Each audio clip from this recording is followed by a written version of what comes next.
மெய்ஞானம் பேசுற காலகட்டத்துல விஞ்ஞானம் இருக்குன்னு நிரூபிச்சவர் தான் போகர். சித்தர்கள்னு சொல்லும் போது வாழ்ந்த அதிசயங்கள்னு சொல்லலாம். அதுலயும் போகர் சித்தர்னு சொல்லும் போது வியப்படைய 1000 காரணங்கள் இருக்கு.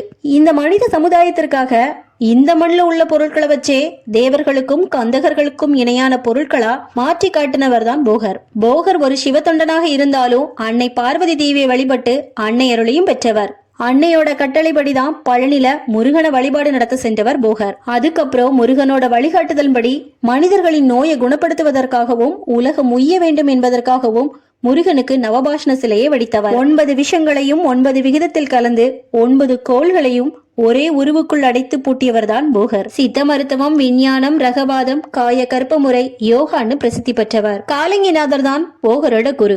குரு என்ன சொன்னாலும் கண்ணு மூடி செய்யற அளவுக்கு குரு பக்தி கொண்டவர் தான் போகர். சீனாவுக்கு போன போகர் கிட்டத்தட்ட 12 ஆண்டுகள் சீனாவிலேயே தங்கியிருக்காரு.